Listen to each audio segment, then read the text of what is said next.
Hello and welcome to a live Kerfefe break on Deprogrammed with Keri Smith. I'm your host, Keri, and I'm sorry for starting a little late today.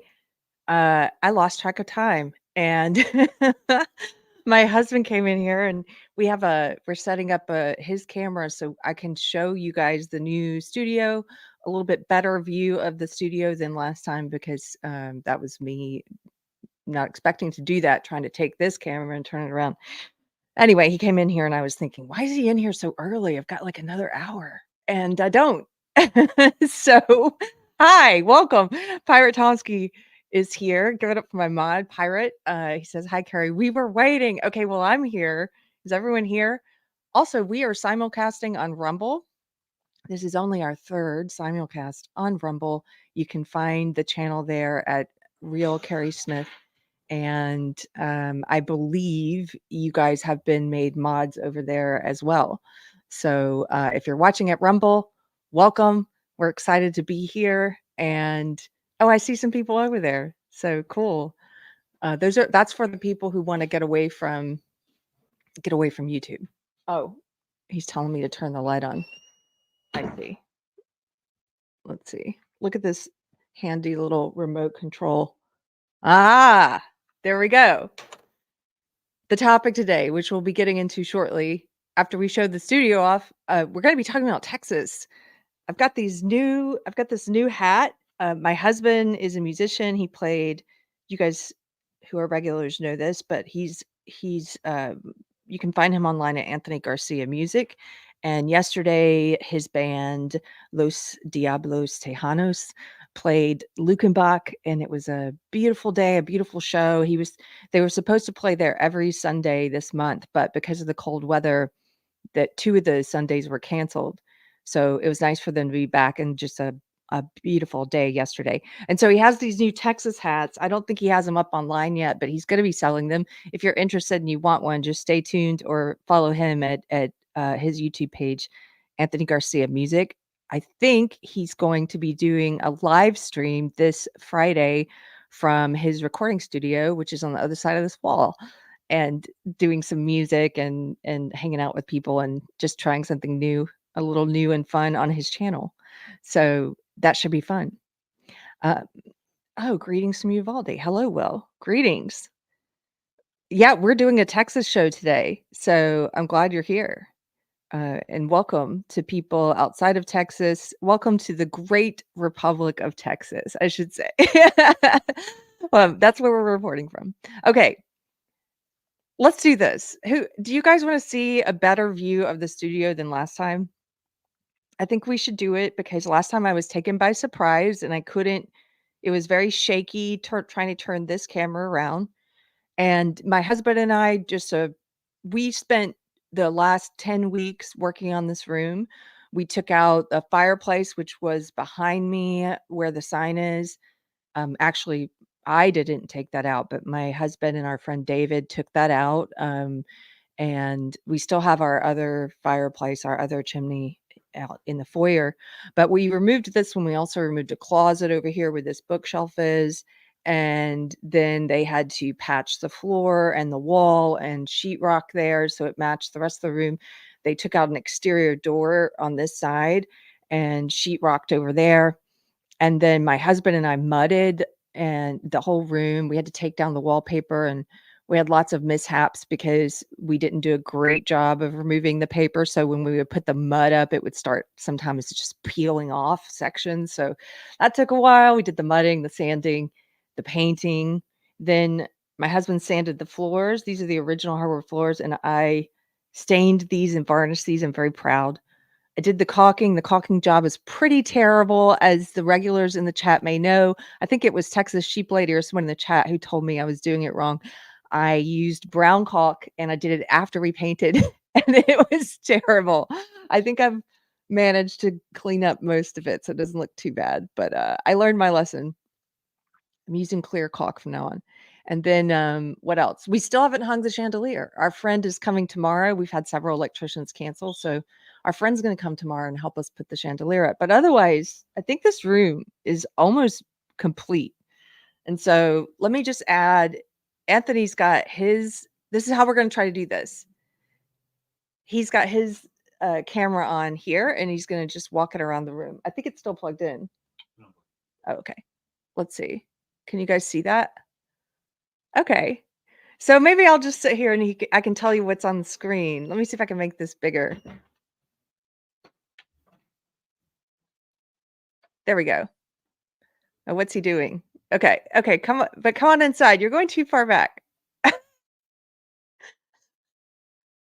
Yeah. So this is when you enter, and you can show that door over there. So we'll start over there.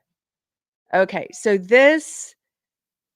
I love this china cabinet. Our friend Paula gave this to us, this beautiful antique. This was a gift. Can you believe that? And we just needed to fix the door, which we did. And it's the china in there. Some of it's my grandmother's, which I'm very lucky to have, and some is our friend Jill gave us some of this china, which almost matches my grandma's. Poetry painter. You guys may know her as poetry painter. And then it's just we didn't know, we don't have room to put this somewhere else in the house, so we just put it in here for now. But I like it in here. Maybe we'll keep it. And then I just hung this hook today. Look at that. Being handy. And yeah, there's nothing fancy there. It was on clearance on hook, and I just added it. Yeah, okay. Some artwork and horses. Let's see, what else are you showing? My ugly filing, although as filing cabinets go, that's not too ugly. So Tiger's bed. I'm not in control of what my husband's showing. He thinks the bed's important. Tiger has a bed in every room. He is a very spoiled dog. If he wants to hang out in each room, he can. Hello. And let's see. So antiquing. So if you want to add stuff, I talked about this last time. It's not as expensive as you would think today, because a lot of people are selling their family's antiques on Facebook Marketplace and other places. And a lot of people, I guess it's because the IKEA kind of modern stuff is what's fashionable, but I like the old things. This table is beautiful, carved feet and everything, and it's a dining room table, but we got it for $80 on Facebook Market, which I don't need, and also it's a little banged up, which I don't care about. So it's kind of perfect for what we're doing. You don't have to show my feet. There's feet people who'll like that. Kidding. Okay. Then these couches, I'll show you this couch. And you can see Tiger. He's not even sleeping in his bed. He's on the couch. The couch and the matching chair, those were also from Facebook Marketplace, and they need to be reupholstered at some point, but they're fine for now. And I love the blue, and I got these for, let's see, I think he was trying to sell them for 800, and he came down to 400 on these because they need so much work. So that's not bad for the pair of them. I mean, it's a little more than normally I would spend, but because he was coming down so much, I bought them from a gay black cowboy. And he has nice taste, I'll say. Yeah. Then that's my dog. That's our dog Tiger. Let's see, the curtains, we did blue velvet curtains, and I can close those and get a really good like blackout in, here. The bookshelf we found for $35, and we painted it, and we put a back on it and painted that. The mirror here, the gold mirror was from a thrift store in Lubbock, and I think that was $25. It's an old antique mirror. And then let's look at the paintings and the radio. Oh, we should talk about the radio and our friend Ken. So the radio I got years ago on Facebook Marketplace for, I don't know, I think it was $100. It was very cheap. This is a 1937 Grunow. It was 100, maybe 150. No, I don't think so. I think it was like 100. I was really beat up. It didn't work. And our friend Ken restores radios, pinball machines, and Coke machines, all kinds of antiques. And he makes them beautiful. He does the finishing work on them, but he also makes them work. He's a genius with electronics, and he replaced a lot of the tubing. This is powered with tubes the old-fashioned way, so when you turn it on, it takes a second to get to power up, and he has a lot of old radio tubes, so he was able to repair this for us and get it working, and it's just gorgeous. We were playing it Friday night, we had the church feast here at our house. We have a monthly church feast, and it was our first time hosting it ourselves, and so we had it powered up and playing in this room. It was great. Um, but, yeah, I love that radio. If you guys are in the Austin, Texas area or Waco, Texas area, I would say, and you have something like this, you find something like this that you need refurbished, let me know because I'll put you in touch with Ken. He's doing it now. Like it was just a hobby before, but now he's doing it for people on hire. And then that ashtray lamp, that's another great find. It lights up at the bottom and the top. The clock still works. I looked these up. There are all kinds of ashtray lamps, and they all had clocks. And this was another great deal because it, she sold it to me for $85. You could. I looked at brand new floor lamps at Target, and they cost that much or more. Some of them were double that. So you can get nice antiques for. And why would I get a cheap Target lamp when you could get something cool like that? I I love old things. If you can't tell, I just love old things. Oh, and then on the wall there, we're probably gonna put these in the dining room eventually, but they work fine here for now. This was so fun when we posted pictures of the new studio. There were so many people who said, "Oh, my grandmother had Blue Boy and Pink Lady or Pinky." And so did mine. So they're very nostalgic for people of a certain age because a lot of our grandmothers had these. Now, these are not my grandmothers. I don't know what happened to them, but we found these. I found these for a great price in Taylor at an antique mall, and and I just love them. They make me think of my grandma, which she's hanging there on the left. So on the left, there's a few. Let's see, that those are my grandmas at the bottom, and then at the top, there's Betty Davis and Clara Bow. I thought they look all nice together because they're from sort of the same time period. And then over on the left, on the other side of the couch, is Pinky, Pink Lady. And oh, the coffee table, yeah. That was a Facebook Marketplace find. Great price on that. I can't remember what it was, but I was shocked. The thing about Facebook Marketplace, if you're looking for old things there, it's really funny when you're scrolling through, you'll see some people with beautiful antiques like this for a really great price, and then you'll see other people who are delusional who have terrible, awful modern IKEA crap on there for like $300. You're like, "What are you doing? Nobody's gonna pay that." Well, I mean, I guess somebody would. But it's all mixed together, people set their own prices, so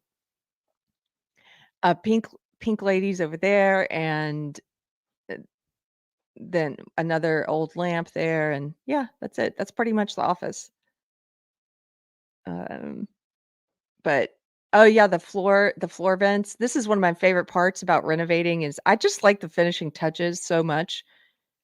I it makes me happy finding old light switch covers and floor vents, and this is obviously not antique. It's new, but it's made to look antique. And the light switch covers are old. I found those. Some guy was selling a whole box of them for like 30 bucks. So we got those for the whole house, those old ones. And yeah, that's it. And the sign behind me, which I've mentioned my husband built, I'm so impressed with, and we're still working. We have to get I'm gonna get a better camera. We're working on which one. Robert Lowry sent some suggestions. I have another friend who sent some suggestions, so that's coming soon. But yeah, this is the new studio, and thank you to everyone who supports Deprogrammed, supports the channel, because you've helped us to do this, and you've helped me be able to afford a new camera, and I'm very excited, and I feel like we've crossed a big hurdle. The past year streaming in this room, when it was just chaotic and we were renovating the other rooms, it didn't I never felt like I had my stuff together. And now it feels so different just sitting here and talking to you guys, and we're sitting at the computer and working. Like, I actually want to be in this room when I'm not streaming. I want to write. I want to do things in this room. So, um, yeah, that's it. Okay. I think we're good. I'm going to remove. There we go. Thank you, Anthony. That was my husband, ladies and gentlemen. Okay. Thank you, Digital Ouroboros, for 5 notes. I always forget what that currency is. Thank you very much for the super chat. Chase in Texas. I'm in Temple, Texas, great town. Chase, we're so close to you. We go to Temple all the time. I think we were there yet. Not yesterday, but we go all the time, like every other day. Fallen friend. I'm in Temple too. What? We should do a Temple. We should do a meetup. I didn't realize there's that many people so local. Hold on. I'm just making a note. If I did a meetup at our home or somewhere for Deprogrammed, would the Texas people be interested in that? Would you come and hang out? Just let me know. Okay. Texas sheep lady. A view from the top of the mountain. Thanks, Anthony. Oh, he's very tall. Yes. Thank you, Anthony. Keri, you're going to love my pit bull. I'm sure I will. I love pit bulls. I love them. My brother has a pit bull. I used to want to have a pit bull, but I did dog sit quite a few in my old house, and it was just these old hardwood floors, they're so heavy, and they would claw up the floors. So I don't think I'm gonna have a pit bull now. I'm gonna probably stay these little cat dog sizes, but I really like them. Texas sheep lady, when? Oh, well, if we started planning something now, we could do something for the spring. Like maybe March? Could do something for March? I'm down. Cool. Okay. That's good to know. Okay. Well, before we get on, I know I'm delaying this before we get to the Texas topic. I just wanted to show you something else. Let me just one other quick topic before we do that. Here, let me pull this up. So, some of you know my friend Deb Philman. She is the host of The Reason We Learn. She focuses on education and on giving parents the tools to learn how to homeschool, to figure out what's happening in their kids' school if they go to public school. She's just a great education advocate and a parental rights advocate. And for the past 2 or 3 days, I think she's been the subject of an internet cancellation mob, an internet pile-on, and, this happens to those of us, anyone who says what they think about stuff online. You don't have to have a podcast for it to happen to you. It's probably happened to you, several people in the audience. If you start to say what you think about things, at some point, it's a matter of chance almost. They'll pick one of your tweets and somehow that one will blow up, and then everyone will pile on you. So she tweeted something that blew up. It could have been any of her tweets. I don't know why it happened to be that one, but it blew up. She's been just inundated with hateful messages and people calling her racist, and she's not a racist. You also have to develop a tough skin if you say what you think in modern society, because people are going to call you all kinds of things you aren't. And I know for a lot of people on the left, this is what keeps you quiet and cowardly. It's what kept me quiet for a long time, because you're afraid. You're afraid that people will think the wrong thing of you. Oh no, what if they think I'm a racist? Or what if they think I'm a homophobe? What if they call me a transphobe? You have to get over that fear. I eventually got over that fear. And So what if they think the wrong thing about you? The People think so many wrong things about me now, and the more you get over that fear, the easier it is not to care about it, because you know who you are, you know the truth. Don't let fear of incorrect things that other people say or think keep you from speaking what you believe to be true. So, anyway, a lot of people have been calling her racist. I saw they've tracked her down now on other platforms. They went from Twitter to Facebook. They are now sending her messages on Facebook. She shared some of them where they were telling her, I hope you don't have a boss because we're about to get you fired. Congratulations. A bunch of people are coming for your racist ass, like that kind of stuff. And they found her on LinkedIn. They're organizing mobs to go against Deb. And so if you know who Deb is and you follow her on Twitter, I would suggest just giving her a little kind word. Because it always sucks when you're just getting notifications about all that constantly. The best thing to do is ignore it. That's why I don't have notifications on anything, by the way. I'm like, if the mob is happening, I don't need to know about it. Okay, so because I did start arguing with some of these people attacking Deb, I had several people come at me in the past few days and try to play this phony victimization thing with me, and I wanted to talk on that just for a second because it was right on my mind before I started this.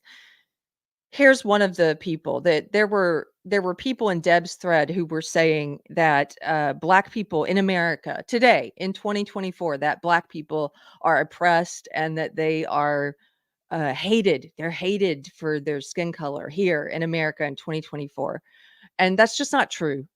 And th- this is one of those times when I just spoke about where you can't let a fear of people having the wrong idea of you stop you from saying what's true. Um, so this woman, for example, she's saying no, the racism, although the examples she gave me were in the past, she's saying no, it's not the past. And she says, as a Texas resident, we both know you're being delusional. It's people like you and your husband. I don't know why she brought my husband into it, who observe racism. Oh, that was because yesterday I posted pictures of my husband and I at Lukenbach. And then these crazy racists who were coming after me, they just jumped on those pictures and started insulting me and my husband. It's so weird. Anyway, she says it's people like you and your husband who observe racism and determine it to be individual and therefore not an issue that keeps racism alive and well. So I just said, it's a pernicious lie that Black people are oppressed in 2024 America. It's a belief not based in reality, and it's one that will handicap you for life, carrying around a victim mentality like it makes you virtuous. It doesn't. It makes you a drain on people around you, and it sets you up for psychological failure. I used to buy into the lie that women are oppressed in modern society too. It did me no favors to live in unreality. Grow up, join us in the present day, and stop trying to claim faux victimhood by cloaking yourself in the very real oppression of Black people and women who came before you. This is generally my attitude on this. Uh, it's whether you're talking about any of the groups that social justice and woke try to claim are oppressed, women, gay people, trans people, Black people, Latino people, etc. It is psychologically harmful for you to buy into this lie. It's propaganda. It hurts you. I know this because I bought into it for 20 years. I used to walk into a room just looking for the sexism. This ideology is so evil. It trains, like it indoctrinated me in my 20s. I was indoctrinated in my 20s. That's when I picked it up. And it affected me, started affecting me in my 20s, is what I should say. But they are indoctrinating little kids with this today. So I don't know, we don't know what the results of this are going to be. I don't know what that's going to be. It took me 20 years to leave it. Imagine if I had been indoctrinated as a child and it had started affecting my worldview as a child. I don't know if I ever would have left it.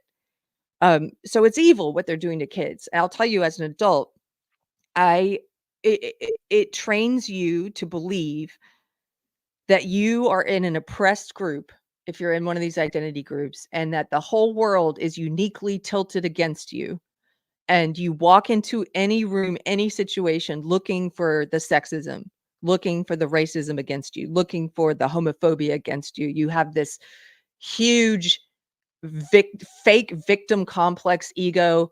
And the thing is, sometimes you are going to encounter individuals who have some kind of prejudice. You are going to encounter racists or sexists, but that's not the world at large. That's not America. That is not cultural. That is not a systemic thing. This country, the thing they were saying, this country hates Black people. That's bullshit. And if you believe that, you're hurting yourself. You're setting yourself up for failure. It's not healthy for you. Not to mention the people who have to live around you, who have to listen to this garbage all the time and your woe is me, I'm uniquely oppressed. Sob stories. It's almost like a covert narcissism, you know. I would be this and that if only the world weren't systemically angled against me uniquely. It's just not true. And I'm laughing about it, but it is dangerous. It is pernicious because now it's happening to kids. And so I thought about it a little bit more after this, and I went ahead and I shared this as well. And let me see if I can kind of untangle this a little bit. So I don't need to read the whole thing word for word, but one of the things I was talking about is that if I were to look around and say, is there a systemic ism happening right now, systemic racism or sexism or homophobia, et cetera? One of the biggest kinds that, first of all, the culprit currently in modern day 2024, the culprit of any kind of systemic injustice is social justice. It is woke. It is this ideology I used to be wrapped up in. That's the culprit. And what it's doing is, on the one hand, it's encouraging racism against white people, sexism against men. It's encouraging bigotry against people who are not trans, who are not gay. It's encouraging discrimination against all these groups because it calls them oppressor groups. So that's happening. But on the flip side, it's also hurting, systemically hurting Black people, trans people, gay people, women, because it's telling them that they're victims. So it's also hurting them. And so I said one of the biggest kinds of systemic ism that exists in 2024 America is the social justice or woke indoctrination of an entire younger generation bent towards making them believe that Black people and women and gay people and trans people are inferior and oppressed and need goodies from the government aimed at making them slaves to the system for life. And I will and here's something else, like, maybe the woke people would be shocked to hear me say, but this goal of making people slaves to the government, it's not unique to Black people. They want us all to be slaves to the government, but Black people are disproportionately affected by it, and in part, that might be, I don't know, but that might be because of the systemic racism of the past. So it's easier to sell that lie to them. But if you look at any of the cultural destruction of the things that allow for freedom, the cultural destruction of the things that allow for human flourishing and human freedom, it's aimed at all of us. But a lot of it, yes, disproportionately affects Black people. Look at the destruction of the nuclear family, for example. That's happening to everyone. It doesn't matter on what race you are, but it is disproportionately affecting Black people, yes. Even Black Lives Matter had it in their mission statement. They're opposed to the nuclear family. They're anti-Black men. So, the other thing I mentioned was the demoralization of young men. This is happening across all races. It has a different flavor depending on if it's aimed at white men or Black men, for example. It's a little bit different flavor depending on race, but they're working on demoralizing men and demonizing masculinity across race. And then I just don't know if people forgot about this or not, but this is the kind of evil, the kind of destructive ideas they're indoctrinating children with. This idea that Black people can't be expected to show up on time, that they can't be expected to think rationally or to do hard work or to own property or to be able to make a living or provide for their family or be self-sufficient. This is all wrapped up in how the woke, the social justice left, how they define whiteness and white culture. Do you guys remember this? The Smithsonian Museum, when they had this whole PDF you could download and this whole exhibit on whiteness. They still have the whiteness section on their website. They just edited it. They changed it and took out some of this after getting pushback. Of course, because this is super racist. Can you see this on the screen? This is from the Smithsonian talking about race. It says aspects and assumptions of whiteness and white culture in the United States. Do you guys remember? This was just a few short years ago. This is how the social justice left. This is this is how they look at Black people. They condescend to them. They look down on them as inferior, as if they don't have any agency, can't do anything for themselves. They can't be expected to be held to the same standards as white people. They put this out into the world. They try and brainwash kids with this. White kids and Black kids. They're trying to keep us racially divided. And in doing so, they're demoralizing little Black kids who read this kind of crap from the woke left. Look, white dominant culture or whiteness refers to the ways that white people and their traditions, attitudes, and ways of life have been normalized over time and are now considered standard practices in the United States. They're saying that Western culture is uniquely white. How racist is that? Let's continue. And since white people still hold most of the institutional power in America, well, Black people only make up 16% of the population. Oh, that light just came on bright. I don't know what's happening there. Let's see if I can fix that.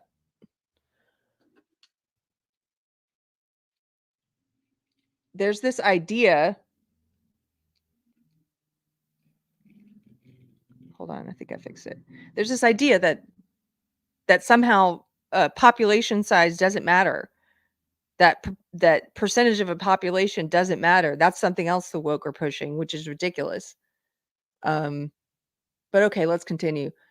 Still since white people still hold the most of the institutional power in America, we have all internalized, it says, internalized some aspects of white culture, including people of color. So basically, it's saying in this whole handout from the Smithsonian, if you do any of these things, Black child, for example, that you've internalized whiteness, which is awful. It's terrible. It's a lie. It's not whiteness.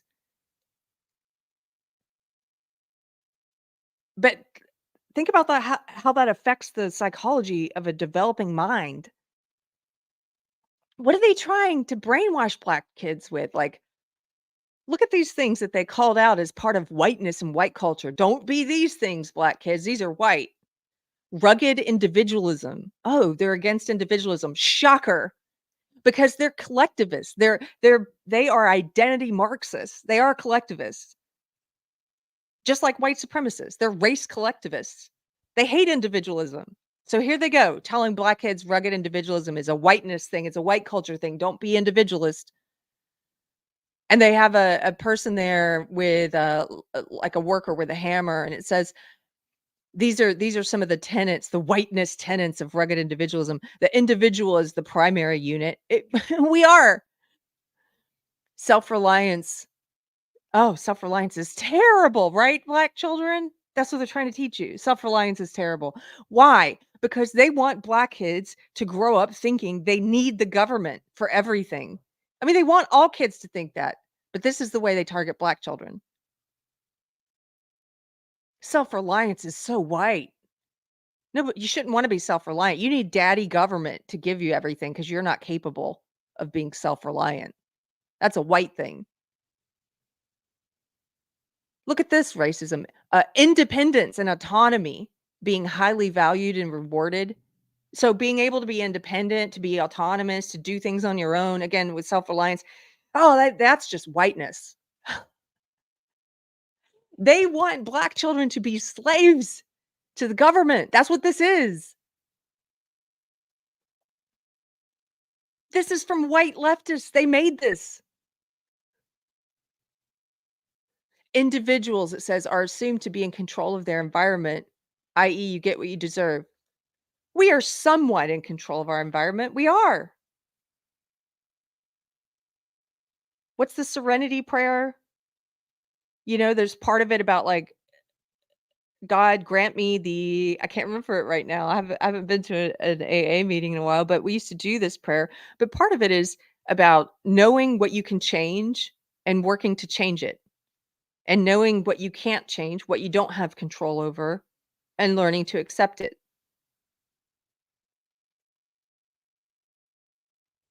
We can change certain things. We can do certain things.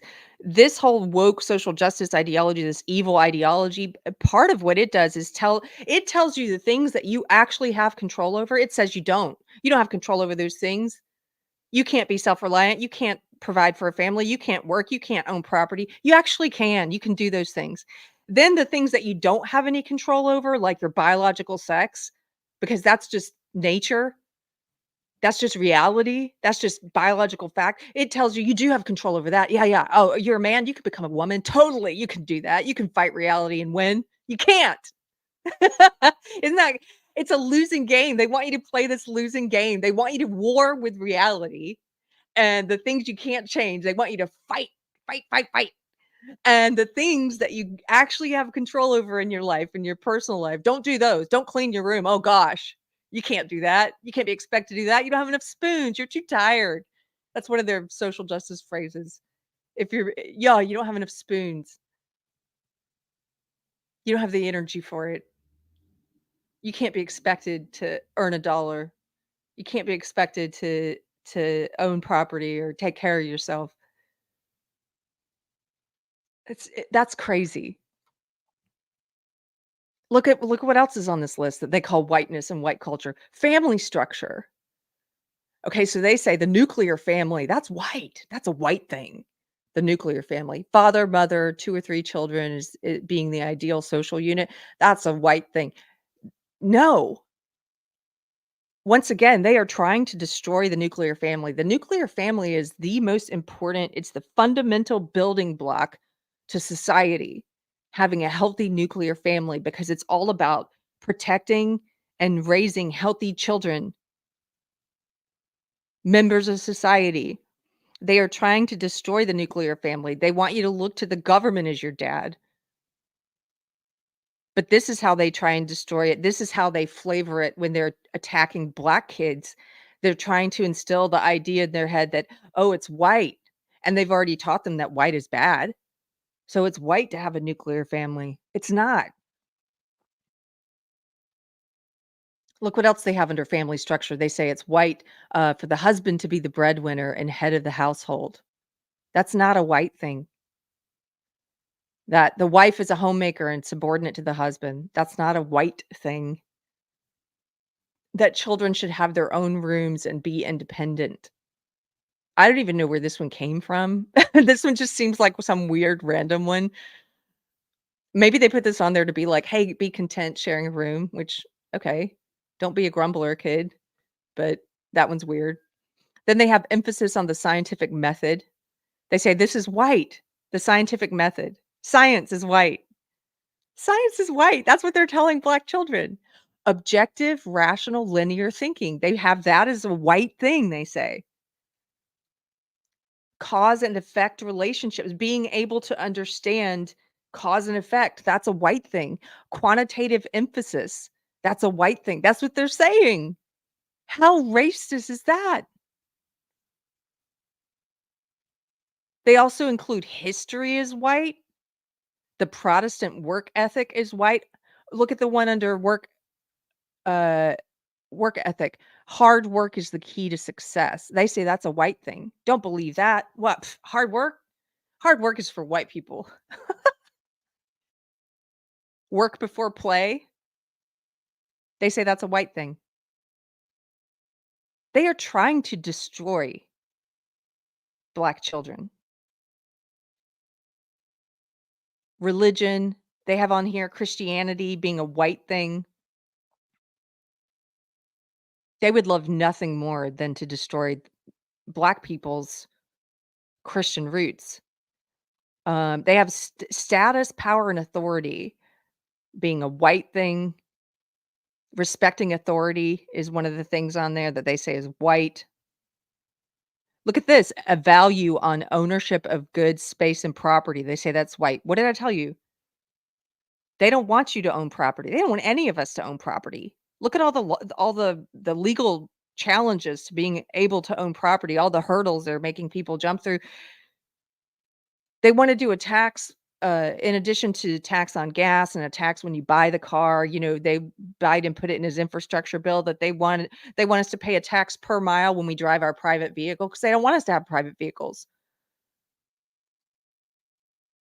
They don't want farmers to have farmland. That's why they're attacking farmers right now in Europe. They're gonna be doing it here too.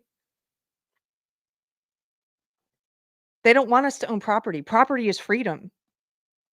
So look at what they tell Black children. Owning property is a white thing, Black kids. What does the, World Economic Forum say in the year 2030? They put out propaganda posters. They did this with a smiling face. It says, "In the year 2030, you'll own nothing and you'll be happy. You'll own nothing and you'll be a slave." Future orientation, they have that as a white thing. Planning for the future, they said that's white. Delayed gratification, they say that's a white thing. Progress being best, that's white. What? They're anti-progress. That's a white thing. Time. Time is white. Following rigid time schedules, showing up on time, they say that's a white thing. Black people can't be expected to do that. How racist.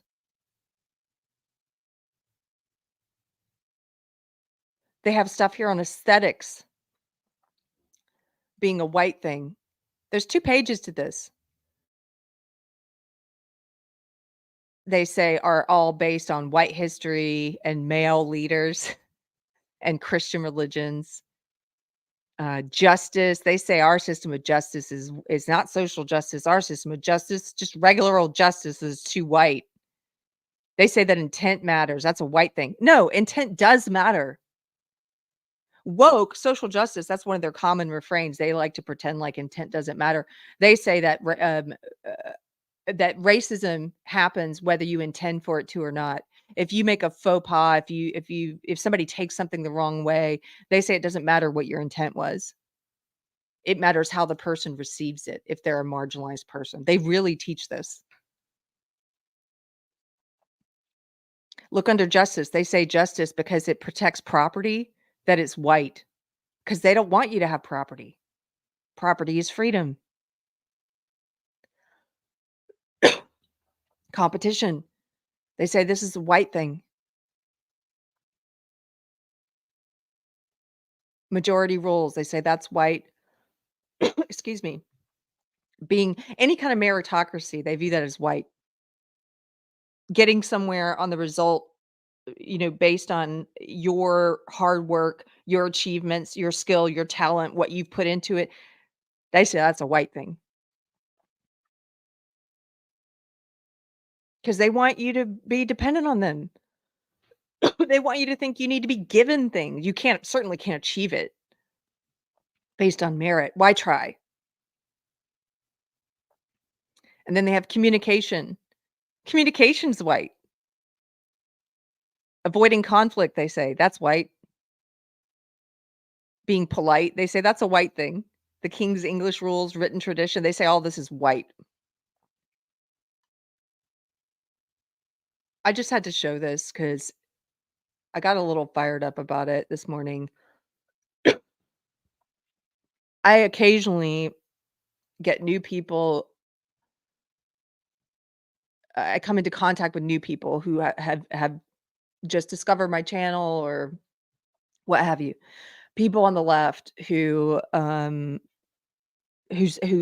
they're new to what I talk about or do, and they freak out I always think it's funny because it's like I've been doing this for several years now, but they freak out and, "How could you say this? How could you I'm like, "Look at what you guys believe." It's important to cover this stuff again once in a while.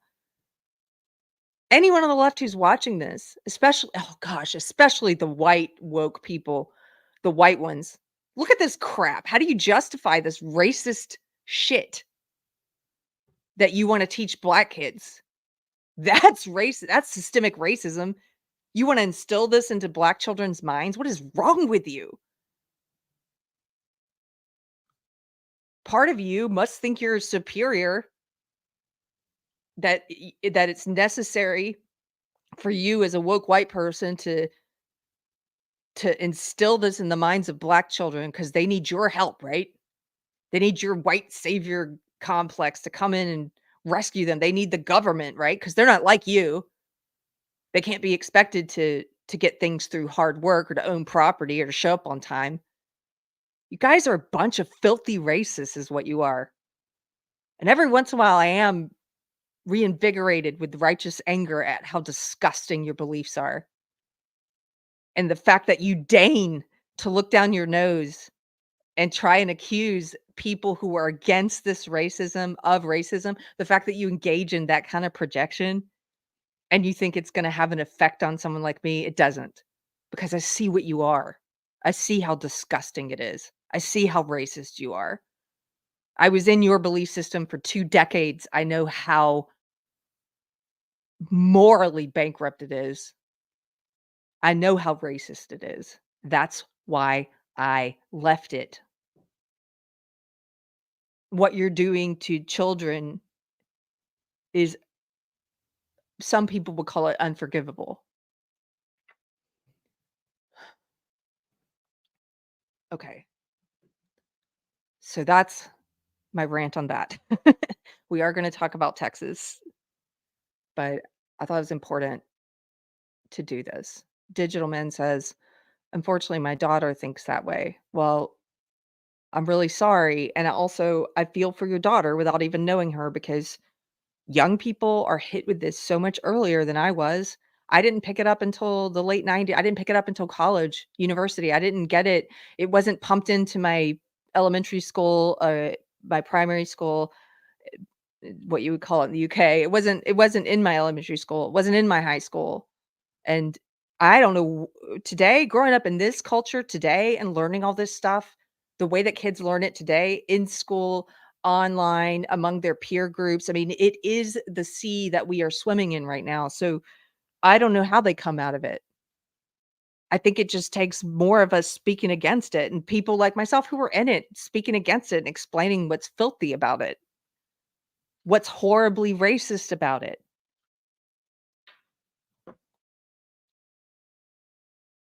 Beard, thank you for the super chat for $10, sir.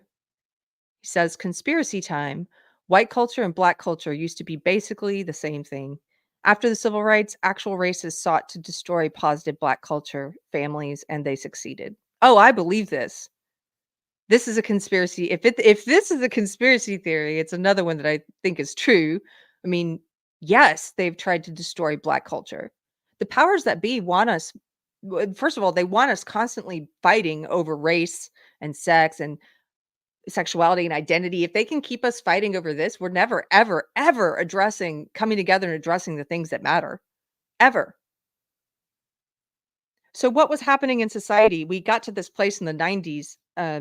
We had been progressing past this racial division. We had removed discrimination from our law in many ways. We and then we started adding it back in. It's like we were making progress, and then I like to think of it like Satan found a new way to sell racism. It's like, how do I sell racism in a society that's now opposed to racism and has learned from the mistakes of their country's past or of generations past? How do I sell racism?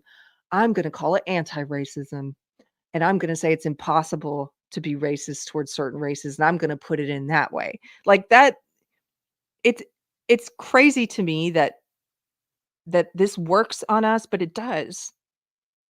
This is where we're at now. We've regressed. We're in this really racially divided place. If in the 90s, if you had asked me, I never would have thought we would have been this divided now based on where we were and where I thought we were going. But this took hold. That's when it that's when I was infected with it in the late 90s.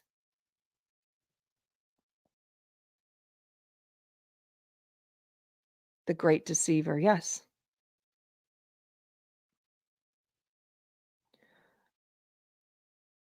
Okay.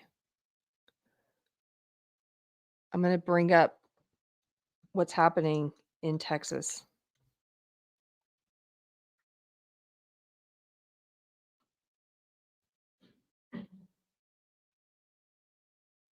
So on pop culture on Wednesday night, which if you hadn't seen it, Mystery Chris and I did another pop culture, and we talked about he really wanted to do one about how nerd culture became mainstream. So that's what we did on Wednesday night.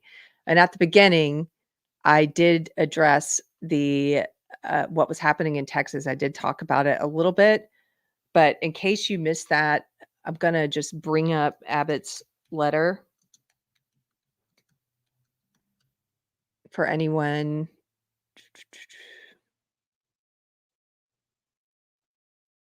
who hasn't read it. Here we go.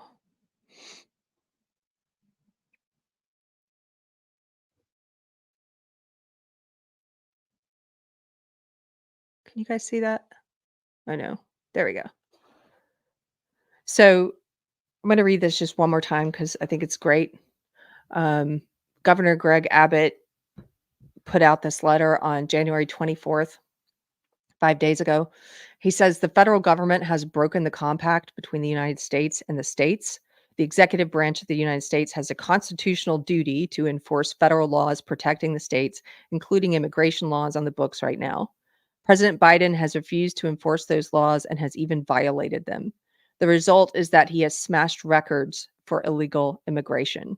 Despite having been put on notice in a series of letters, one of which I delivered to him by hand, President Biden has ignored Texas's demand that he perform his constitutional duties.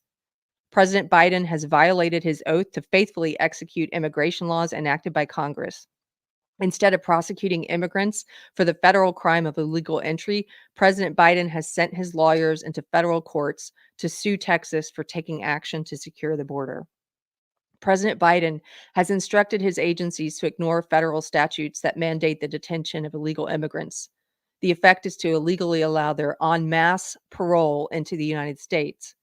By wasting taxpayer dollars to tear open Texas's border security infrastructure, President Biden has enticed illegal immigrants away from the 28 legal entry points along this state's southern border, bridges where nobody drowns, and into the dangerous waters of the Rio Grande. Yes, this is happening. Under President Biden's lawless border policies, more than 6 million illegal immigrants have crossed our southern border in just 3 years. 6 million. That is more than the population of 33 different states in this country. This illegal refusal to protect the states has inflicted unprecedented harm on the people all across the United States. James Madison, Alexander Hamilton, and the other visionaries who wrote the U.S. Constitution foresaw that states should not be left to the mercy of a lawless president who does nothing to stop external threats like cartels smuggling millions of illegal immigrants across the border. That is why the framers included both Article 4, which promises that the federal government shall protect each state against invasion, and Article 110, Clause 3, which acknowledges the state's sovereign interests in protecting their borders. The failure of the Biden administration to fulfill the duties imposed by Article 4 has triggered Article 110, Clause 3, which reserves to this state the right to self-defense. For these reasons, I have already declared an invasion under Article 110, Clause 3, to invoke Texas's constitutional authority to defend and protect itself. That authority is the supreme law of the land and supersedes any federal statutes to the contrary. The Texas National Guard, the Texas Department of Public Safety, and other Texas personnel are acting on that authority as well as state law to secure the Texas border. I thought this letter was excellent, and I said I was gonna talk about the mood here in Texas today, and that's what I'm gonna do. The day that this happened, I was getting text messages from friends here in Texas that were like, "Did you see this?" People were excited. I was getting messages online. I was getting texts from people. There was this excitement in the air when you're out and about.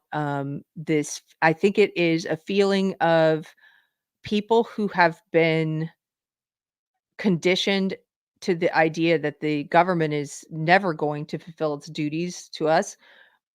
People who are very critical of the government, like myself, people have become demoralized, getting this energizing jolt of, wow, maybe the state is going to stand up and do something. And that's how people are feeling. We had a relative texting my husband that he was like, "I'll come back to defend the motherland if necessary." There's this feeling of go Texas. And I've got pulled up here a couple of the statements from different states. It was really nice to see the Texas governors stepping forward, not Texas governors, the governors of other states stepping forward to say that they, stand with Texas. Stand with is kind of an empty phrase. People use that all the time. I stand with this state, I stand with this, or, with women or whatever. I think it's kind of cheesy sometimes, but I'll admit I felt really good about it to see that, and I hope it materializes into something, um, uh, pragmatic, like something useful. I hope that they do supply support in some way. Um, and so there were several governors who said they were gonna support Texas. Here's the thread. Let's put this up. And some of these have already sent different kinds of support. So I know for some it's more than just words, but it's still nice to see the words. This is Alabama. Texas, you can count on Alabama. Governor Ivey tells Greg Abbott in Biden razor wire border dispute. Florida, DeSantis gets involved in Texas border battle against Biden admin, vows assistance from Florida. By the way, Ron DeSantis has been doing all these great short videos now on Twitter. I don't know why he wasn't doing them before. I saw Sarah Higdon talking about that. Where were you during it? Why didn't you do these during the campaign before he dropped out? I mean, they're great. I hope he wasn't being muzzled during the campaign, but I've really been enjoying his videos lately. And I'm very sad. I guess I haven't mentioned that here yet. I'm very sad he dropped out. Um, Here we go. Virginia, Youngkin backs Abbott in border spat with Biden. Virginia stands with Texas. Georgia, Brian Kemp says enough is enough. Our southern border is in crisis thanks to the Biden administration's refusal to do their job. Greg Abbott and the state of Texas have our full support. Oklahoma, here's Governor Kevin Stitt saying Oklahoma stands with Texas. South Dakota, Kristi Noem saying Greg Abbott is exactly right to invoke Texas's constitutional authority to defend itself. The Biden admin has created a national security crisis and put Americans in danger. Their failure is an unconstitutional dereliction of duty. South Dakota has been proud to help Governor Abbott's efforts to secure our border. Idaho, here's Governor Little saying Idaho stands with Texas. I dig Idaho. Anthony and I have been through there when he's done some shows there, and I just really like the attitude that even the progressives are really, like, libertarian there. The progressives that when we were through there, we stopped at, like, some hippie progressive grocery stores, dude, and it was in the height of COVID, and they didn't have any mask mandates or anything. They're basically like, "Live free." They then this was the leftists. They're the old school progressives. Like, they're very suspicious of big pharma, at least the part of Idaho we were in. Speaker of the House. Here we go. Montana. I also love Montana. These are two of my favorite states back to back. Governor Greg Gianforte, is that how you say it? So Montana stands with Texas. Arkansas, Utah. The border's a disaster that continues to spiral out of control, both in terms of people and deadly fentanyl traffic. This is not a partisan issue. This is a national security issue. It is. This is common sense issue. It is. This is an American issue. Utah thanks Texas and Governor Abbott for stepping up where the Biden admin has failed over and over again. Tennessee, Louisiana, West Virginia, we have a terrible crisis at the southern border. The Biden admin has turned every state into a border state.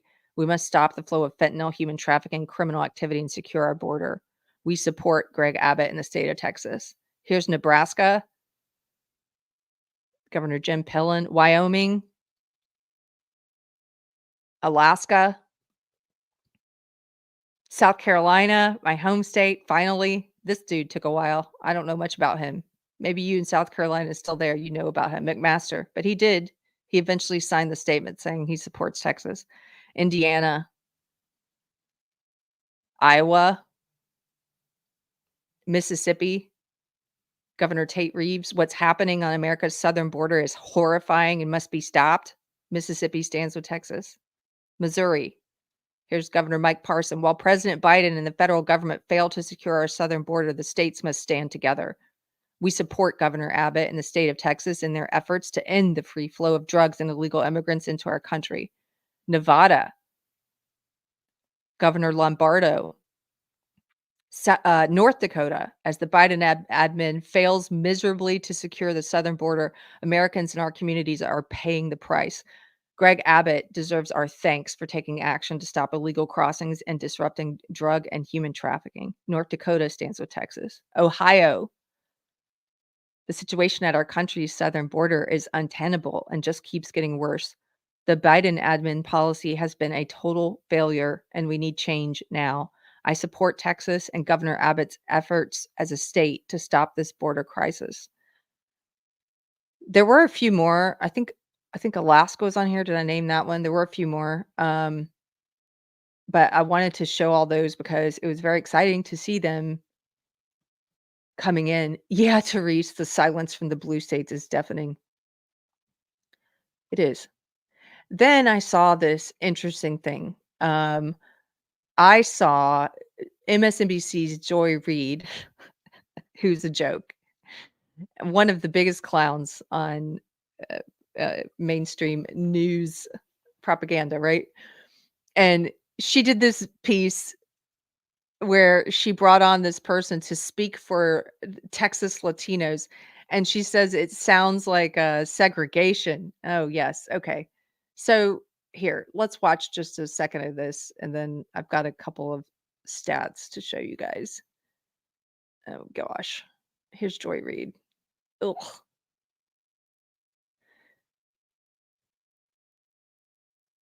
Is this a Trump wig that she's wearing? On the left. I mean, it looks like a Trump wig to me. And very quickly, this massive resistance, it sounds like the old Southerners who said that we will resist integration by any means necessary, that Chip Roy language. How does that read inside of the Latino community? I mean, it's very simple. You know, if you're the Republican Party, you're allegedly the party of laws and order, and you're essentially telling local authorities to break the law. No, so I think once again, going into this image of, you know, who is the party of law and order and who is the party for democracy, I think that's where we all have to highlight the hypocrisy, regardless of the politics. They're essentially telling people to break the law. Okay. So she's talking about how it's like segregation, and she is asking this woman who knows where she's from to speak on behalf of Texas Latinos. And I just wanted to show you a few stats. So, oh, thank you, Super Based. Thank you for gifting 5 Deprogrammed memberships here on YouTube. I appreciate it. You are the little membership fairy. Okay. Look at this. University of Texas has they do some great polling. They have a whole website that you can go to and look at different kinds of studies and polls that they've done within the state. And the University of Texas at Austin has a leftist bent. So that's saying something given their findings. I'm surprised they even published these findings. But this is one of the ones I shared. I was just curious. I wanted to go through and look at some of the polling on what do Texans think about immigration. And here are some of the more interesting ones. So first of all, this is very recent. This is from last month. This is from December of 2023.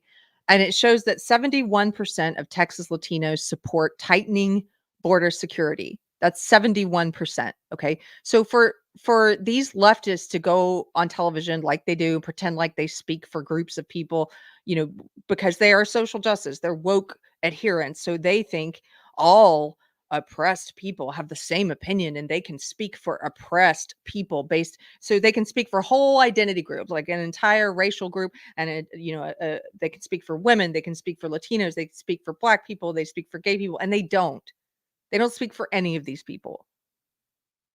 Unless you're elected to do so, you speak only for yourself. So here's a stat. Do you support or oppose? This is from the Texas Politics Project, which is at the University of Texas at Austin.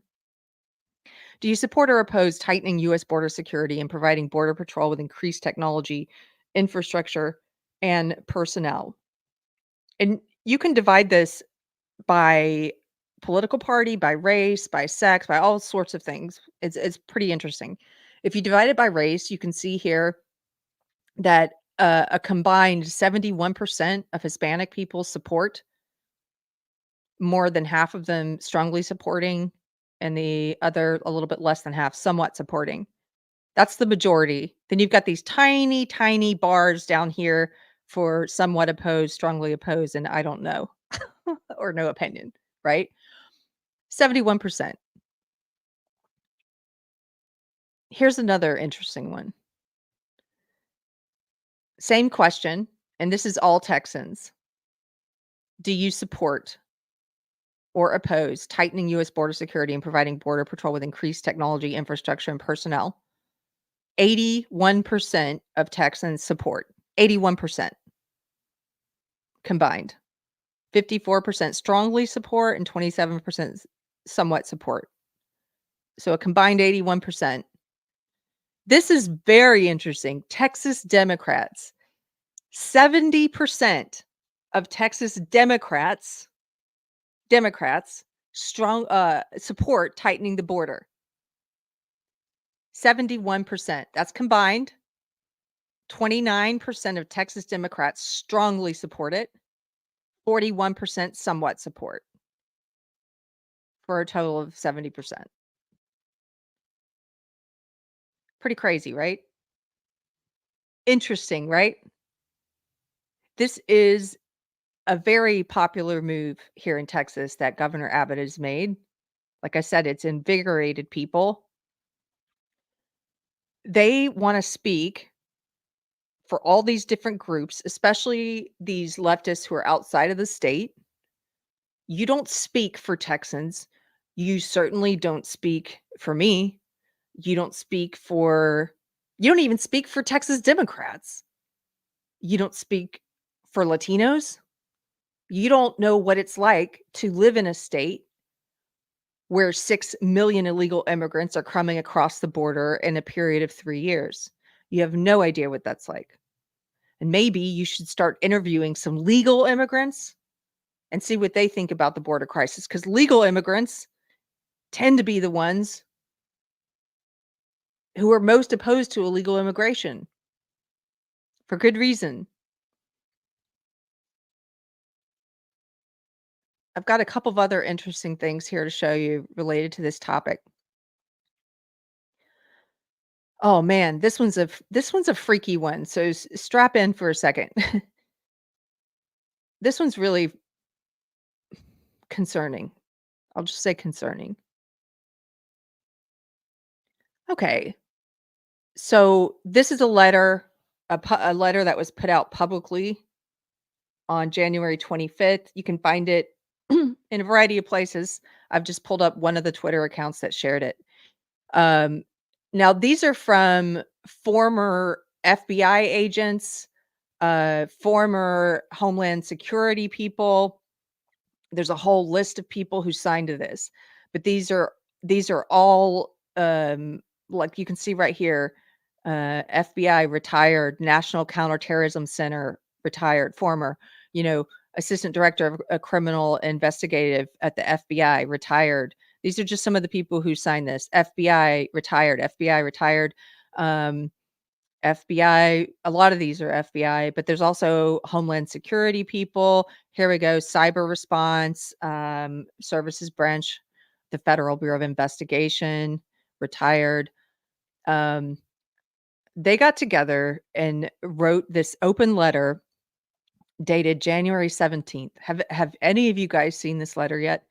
This is the kind of thing, this is like the real thing, news that should be reported, but you're never going to see someone like Joy Reid cover this. You're never going to see, because they're propaganda arms. They're not going to cover this. This is concerning.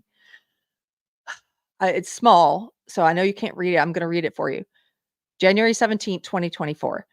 This is an open letter, but they specifically addressed it to the Mike Johnson, Speaker of the House, Chuck Schumer, Majority Leader, Mike Turner, Chair of the House Permanent Select Committee on Intelligence, Mark Warner of the Senate Select Committee on Intelligence, Mark Green, Committee on Homeland Security, and the Honorable Gary Peters, Senate Committee on Homeland Security and Government Affairs.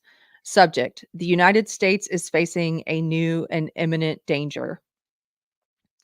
Dear Mr. Speaker, Senate Majority Leader, and Chairman, as former senior executives of the Federal Bureau of Investigation with deep experience combating dangers to the nation, we write to express our concern about a current specific threat that may be one of the most pernicious ever to menace the United States. The danger arises from the nature of the threat itself.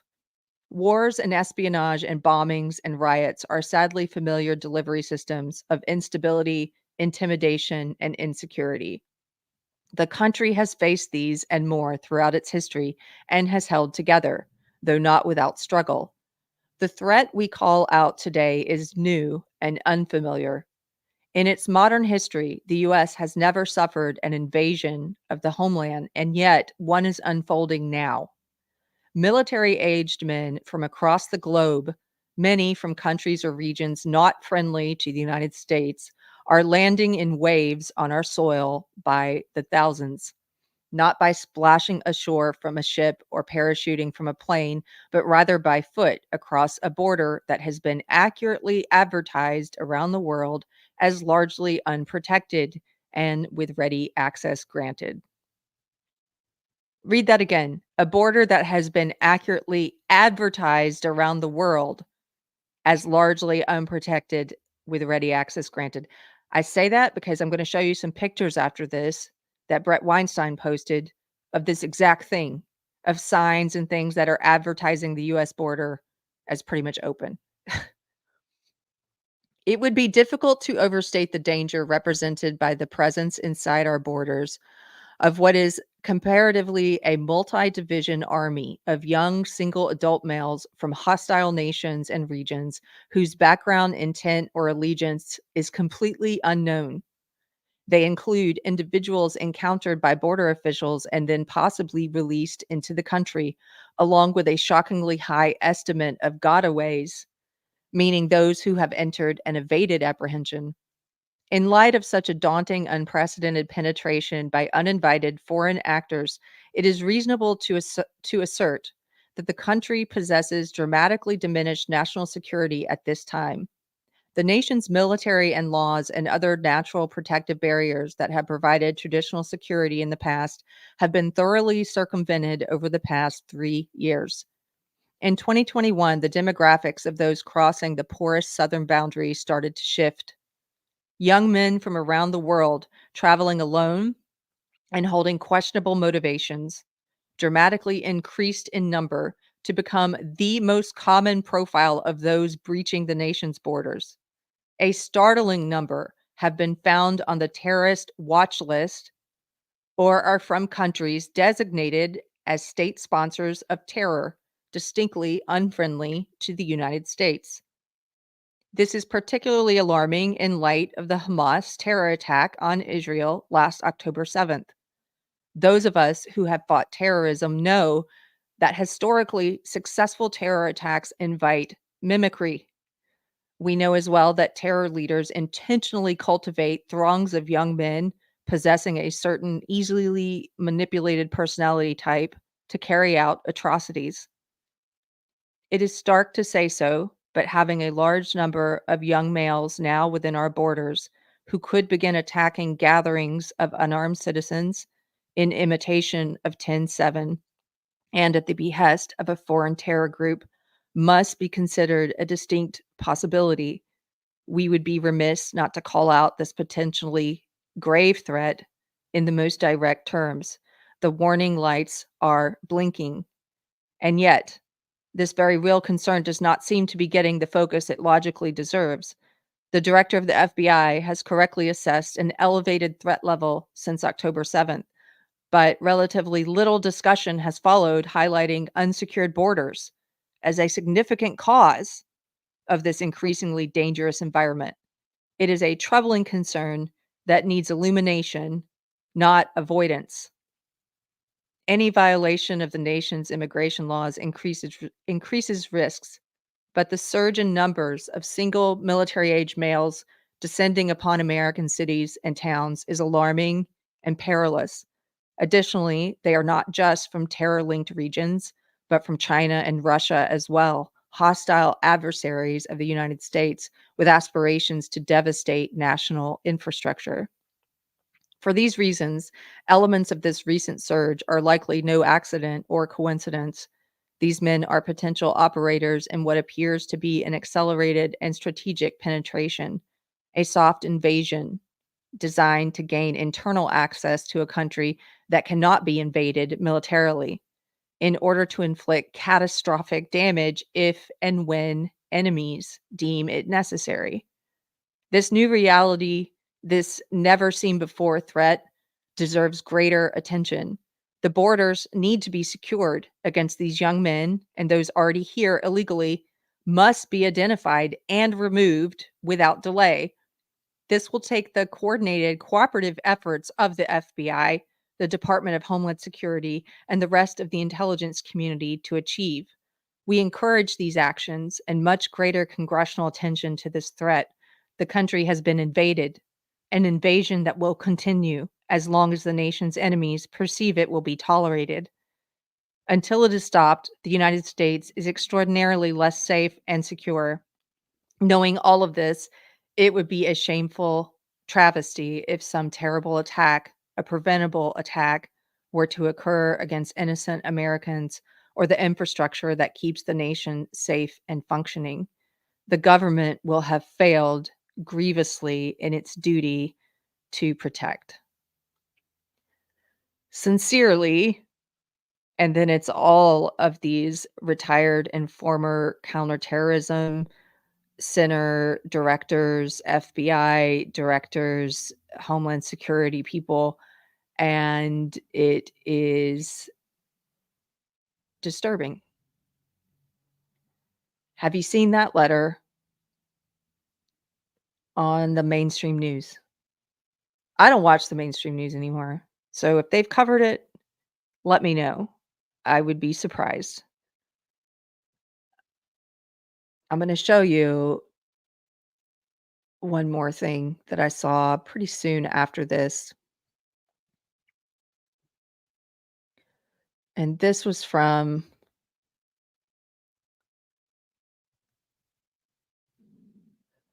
Brett Weinstein. Brett Weinstein was traveling recently.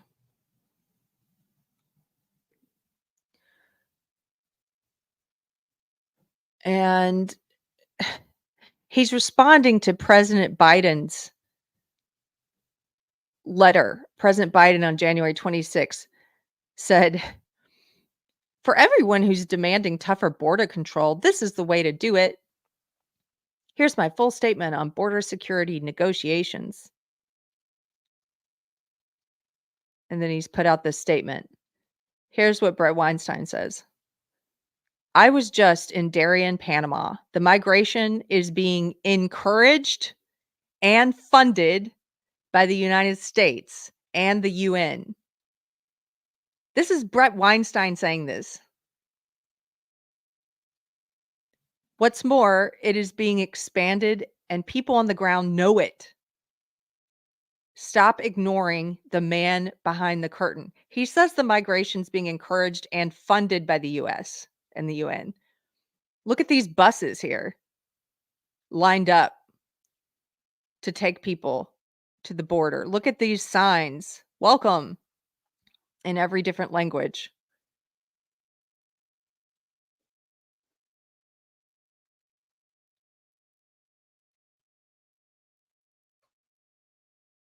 I just thought these two things side by side were pretty shocking. I don't know what it all means together. I don't know. I don't have some conspiracy theory on men in a shadowy room deciding that they want this and for what reason. I know some people, conservatives, think it's because they want to import voters, that Democrats want to import voters. I don't know what the reasons are, but I know that the consequences are that we are less safe, we are less secure, that the government is not doing its duty to protect citizens, that they're not enforcing the law, and that they appear to be even encouraging open borders, advertising open borders in other countries, funding it, and totally on board with look at what Biden's doing. So now that Abbott has said, "Go F yourself. We're gonna put up more razor wire. If you're not gonna defend the border like you're supposed to, then we're gonna defend it." Biden's, like, threatening to send what's he gonna do? Send troops? I've seen some people saying this was smart on Abbott's behalf because it would be a PR nightmare for Biden to send troops. Can you imagine sending the National Guard there? And lots of leftists are calling for that. Beto is calling for that. They want to see some kind of armed conflict. They want to see I don't know why they can't see what a PR disaster it is, but they wanna see border patrol agents whose job it is to defend the border.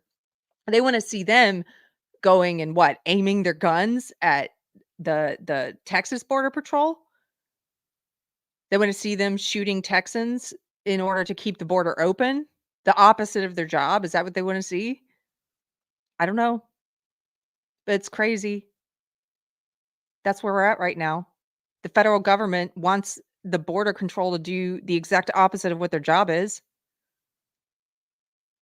Everything I've heard from Texans here is people who know those who work for Border Patrol, and if they said this has been happening for years now, that it's frustrating that they're not allowed to do what they're supposed to do. I don't know why. Pirate Tomsky, thank you. Give it up for Pirate Tomsky, one of our mods. He gifted 10 deprogrammed memberships. I appreciate it, sir. Oh, Nicole. Nicole of the Mountain People's here. Look, Nicole, I have your little felt fox right here. Nicole of the Mountain People says, I'm heading to Austin for the eclipse in April. I want to give you and your fellow squeeze. How exciting is that? I will message you offline. You should also feel free to stay with us if you want. That's the best news I've heard all day. Thank you. Thank you for the super chat for $10. Pirate Tomsky for £2. Swear jar, Keri. When did I swear? Did I swear? I think I did say that. I think I said the SHIT word. Thank you for that. I appreciate it. Just Mall for $9.99. Thank you for the super chat. I like your avatar, your tiger.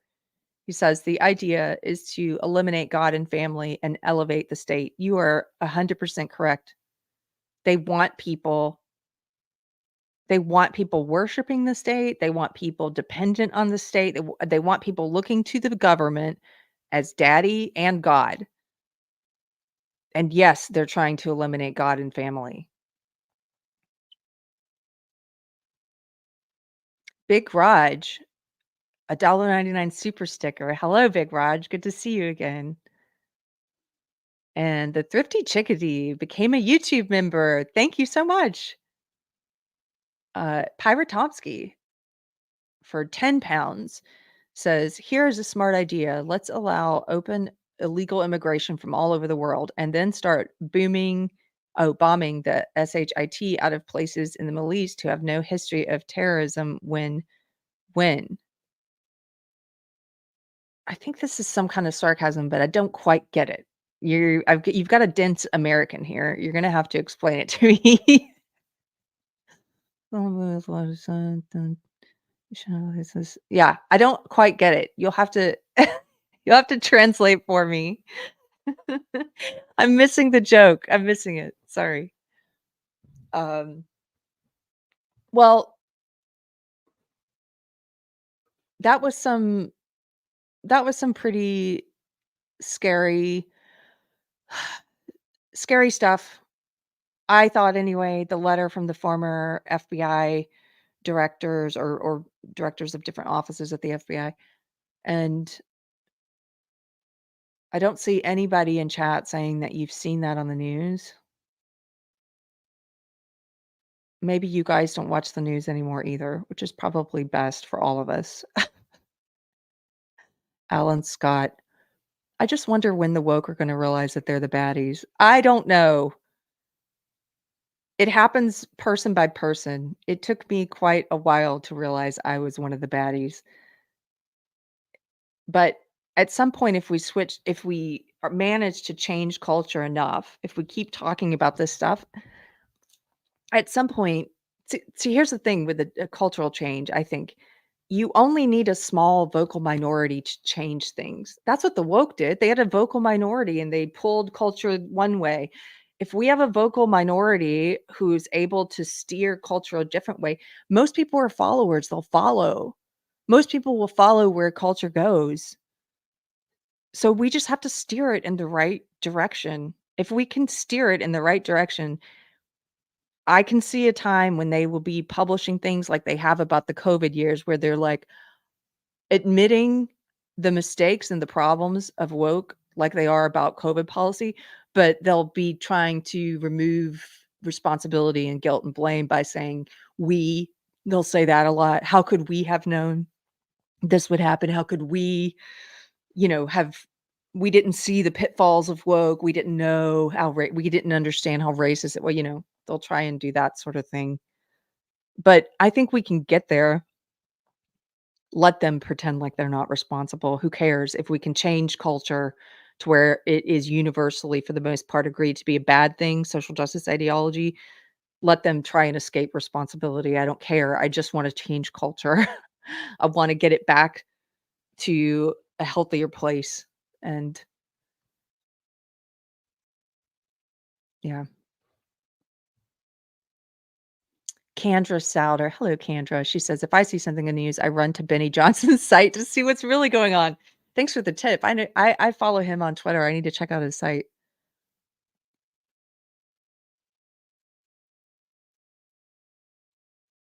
Yeah, people are saying they don't watch the news. Oh, thank you for explaining Pirate Tomsky's super chat to me. Texas Sheep Lady says Pirate Tomsky is seeing or referencing the sleeper cells activate when their homelands are attacked. I see. I see.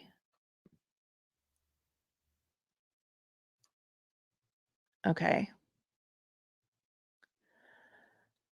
I think I might wrap it up for the day unless you guys have questions. Well, yeah, if you want to do a quick Q&A before I wrap it up, let me know what's on your mind, or if there's something I need to check out or haven't been paying attention to, let me know. We've been just busy like crazy since Friday. We had after my interview with Eva Kurilova, which if you haven't seen it, it was such a refreshing conversation. I love this lady. I'm so glad I got to talk with her. Thank you to Cowboy Carpentry for arranging the interview and reminding me many times to do it. Eva talked about the dangers of trans ideology, of gender ideology on children, on gender nonconforming children like she was. And I did that on Friday, and you can check it out here, YouTube or at Rumble. After that, we had, as I mentioned, our church, the Church on the Square in Georgetown, Texas. We do a monthly potluck, a monthly feast, which is pretty cool. I think it's pretty cool because it's a way to socialize and make deeper friendships with people outside of just Sunday service, and to celebrate all of God's blessings together as a church family. My husband and I don't get to go to a lot of them. They're usually on Saturdays, and both of us usually work on Saturdays. those are our working days. We are backwards from most people. So this time we got to host it for the first time at our house. Everybody takes turns. And so we did it on a Friday night, and my mother-in-law was here. We got everything cleaned up and straightened up for the most part. We had the whole, like, we had the church and friends, other people came. It was just a full house. It was basically like one of the house concerts. I think we had 50 or 60 people. And it was so much fun, so fulfilling to just I can't really explain it. You know, it's like a party, but it's also with people who share your faith and your beliefs, and it's just really, it feels like a family thing. This really meaningful, fulfilling time spent together, and I loved it.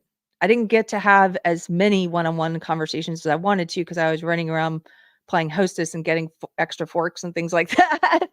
But it was just so nice to have people over, and I had have a bunch of stuff to take to Goodwill, so we also had kind of a little clothing swap party with some of the ladies from my church where I was like, "Just look, everything on this bed has to go.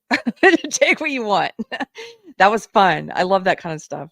When I lived in New York, we used to do clothing swap parties where everybody would bring the stuff they were getting rid of, and we would just, like, trade.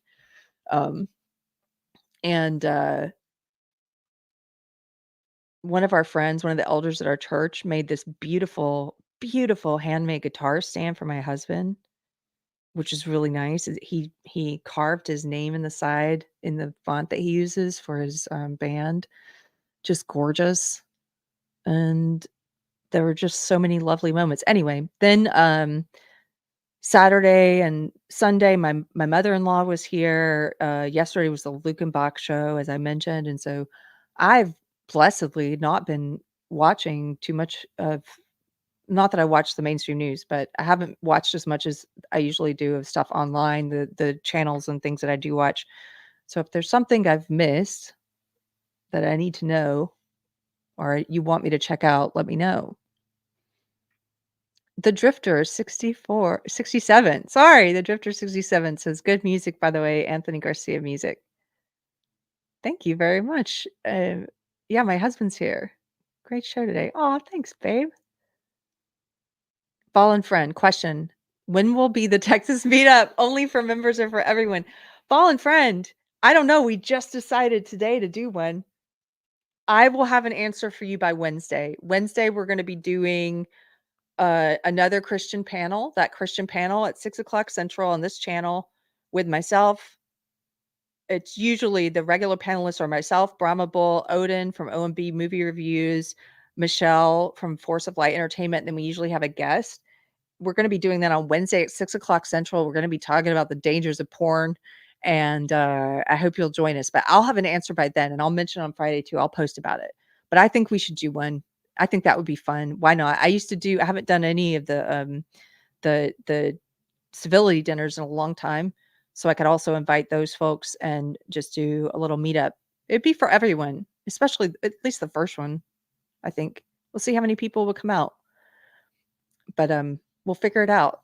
Just stay tuned. Look on the community page here. If you're on YouTube, look on the community page, or look on the locals, the Facebook or the Twitter, and I'll let you know. Cool. Okay, guys, I'm gonna take off, I think. Wrap it up. We have no podcast babies around here. What's that mean? I don't know what that means, but okay, let's wrap it up. Oh, it's a joke about a condom. Oh. Sorry. I can be a bit slow sometimes. Pirate Tomsky, thank you for the super chat, as always, sir. Remember, for 12 months, he says mainstream media is dying, and that's a good thing. It's an absolute good thing because they are the enemy of the people. Oh, I saw this hilarious meme the other day. So there was this article about the LA Times having to lay off a bunch of journalists. And I don't know, it was like maybe 30 journalists, 60 tops. I can't remember. It wasn't a high number, relatively speaking. And then there were, of course, people on Twitter don't care. We don't care. most of people, we don't give a shit about journalists being laid off. Do you know why? Clifton Duncan said, he articulated this just really great on Twitter. He said, we don't care because you guys are the enemy of the people. You're our enemy. You've let it be known for the past 10 years what you think of us. You treat us with contempt. You speak to us with derision.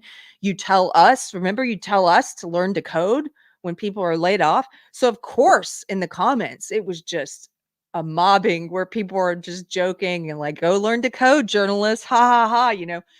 And then this one guy took great offense and said, these are real people with jobs. I can't stand any of this, you know, celebrating that journalists are losing their job. And the best response I saw, I have to go find this and post this, was this guy said, he responded and said, mocking journalists who've lost their job is ghoulish, but maybe necessary.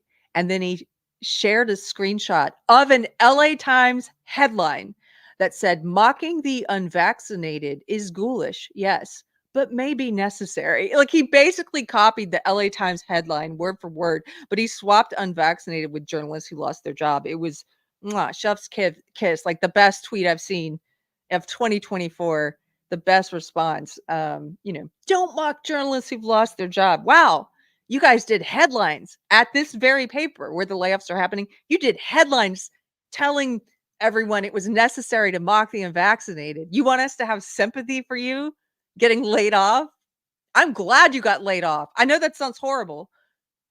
You as a person, if I met you and you told me about your situation, I probably would have natural human sympathy for you. But as a whole, like the idea of journalists being laid off, I'm glad it's happening.